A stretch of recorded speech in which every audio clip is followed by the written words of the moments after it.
Hello! J'espère que tu vas bien. Comme promis, dans ma dernière vidéo, je t'ai dit que je répondrai à vos questions. Alors, je le fais dans la vidéo du jour.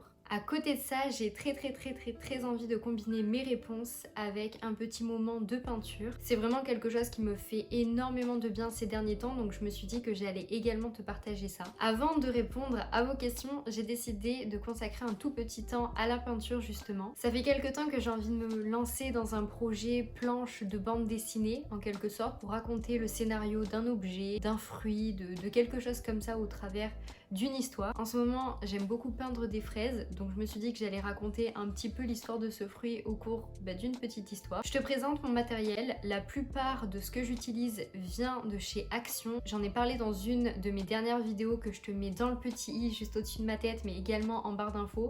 C'est ma vidéo moment de partage dans laquelle je te donne les références et ce que j'utilise. Et puis on commence avec cette vidéo. C'est parti. Comptes-tu lancer ton podcast? Alors je pense que cette question, mais c'est qu'une supposition, fait référence à une de mes dernières vidéos qui se nomme YouTube la fin d'une ère, dans laquelle j'ai consacré une grande partie sur la migration des youtubeurs vers les plateformes de podcast. Alors pour répondre à ta question, j'aime énormément les podcasts. Je consacre d'ailleurs beaucoup de mon temps à l'écoute de certains podcasts, ces derniers temps un peu moins, et je dirais que actuellement je n'ai pas l'intention de créer mon podcast, et d'ailleurs je ne sais pas si ça sera le cas un jour, mais il est vrai que fut un temps j'en avais très envie, et c'est notamment lorsqu'on a lancé notre projet de lâcher la vague avec Thibaut, où justement le concept s'y prêtait pas mal puisque c'était des vidéos notamment de talk.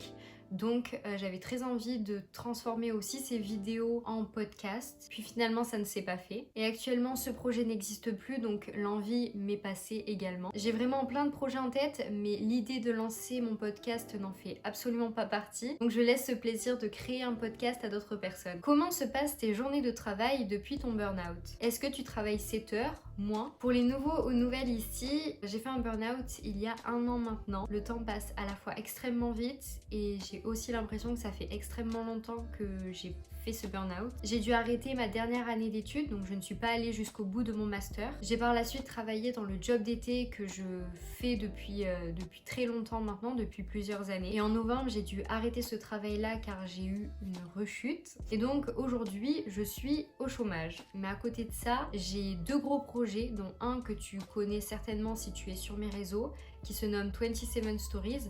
Je ne t'en parle pas là tout de suite dans le détail parce qu'il y a une question qui est complètement consacrée à ce projet-là. Et mon second projet est actuellement secret, donc j'en ai pas parlé ici, j'en parle pas non plus sur Insta, donc un petit peu de patience. Et j'ai également cette chaîne YouTube qui me demande beaucoup de temps, ainsi que mes réseaux sociaux. Alors ça n'est pas parce que sur le papier je suis demandeur d'emploi que je ne travaille pas. Mes journées sont suffisamment chargées par justement ces 2 projets qui m'animent et également cette chaîne YouTube. Et pour répondre à ta question, je dirais que mes journées se passent plutôt bien. Je travaille de chez moi et ça contribue énormément à mon bonheur et à mon bien-être dans ce que je fais, mais également parce que je travaille avec mon copain, donc forcément ça y contribue beaucoup aussi. Je fais ce que j'aime et je suis en adéquation avec mes choix. Après bien sûr, comme pour tout le monde, il y a des jours avec et des jours sans. Il y a des matins où je n'arrive absolument pas à avancer, où je n'ai pas la motivation, où j'ai envie de rien. Et ces jours-là, j'essaye de m'écouter. Je dis bien j'essaye parce que c'est pas toujours le cas. Bien souvent, je m'en veux un petit peu de ressentir ça. Je culpabilise un petit peu.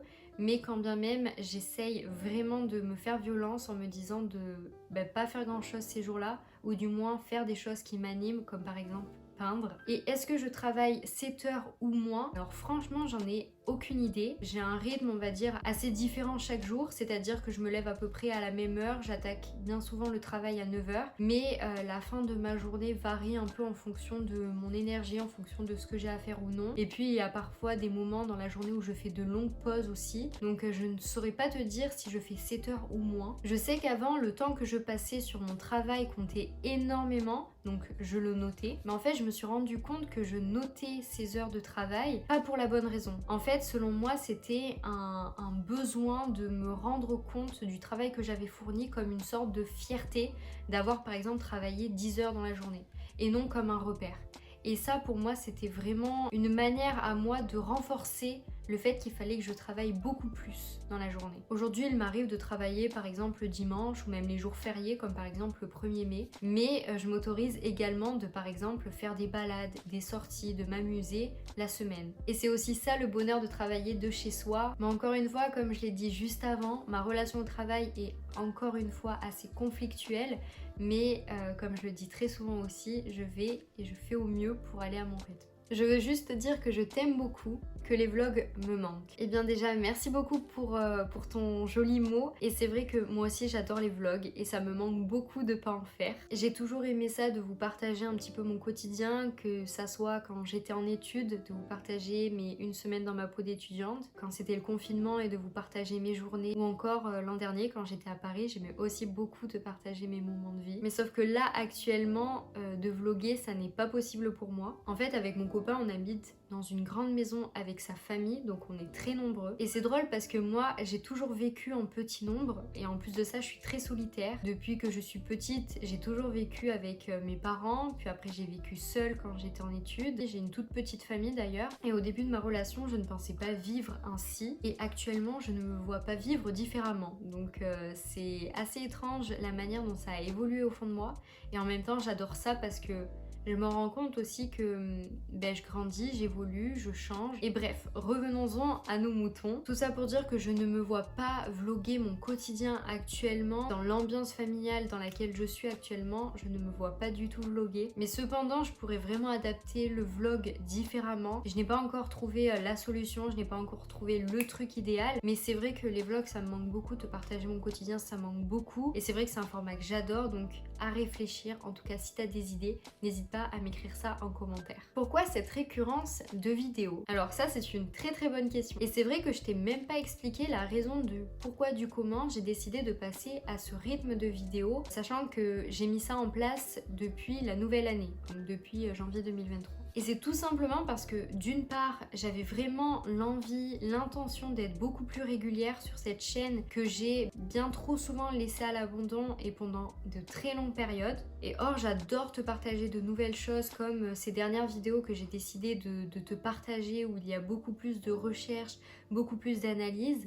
Et donc, pour moi, c'était vraiment important d'être beaucoup plus régulière. Et en vrai, je suis assez fière de moi parce que on est en mai actuellement et je me suis fixé cette rigueur depuis janvier. Alors il est vrai que je n'arrive pas toujours à me fixer le jour du vendredi à 18h, mais quand bien même j'essaye d'être beaucoup plus rigoureuse, d'être beaucoup plus ponctuelle, et j'aime vraiment bien ce rythme de vidéo justement. Et comme je te l'ai dit dans une autre question, je suis pas mal chargée au niveau de mes projets et donc ça me prend énormément de temps dans ma semaine. Et sachant que je suis extrêmement perfectionniste, une vidéo me prend à peu près 3 jours pleins de travail entre le script, le moment où je tourne la vidéo, le moment où je la poste, et puis plein d'autres choses, le moment où je fais mes recherches aussi dans certaines vidéos, et ce qui fait que je ne pourrais pas consacrer une vidéo par semaine alors que j'ai d'autres projets à côté. Ça ne serait pas possible en termes de temps de travail, tout simplement. Et donc je me suis dit que cette fréquence d'une vidéo une semaine sur deux était plutôt pas mal, était plutôt un bon compromis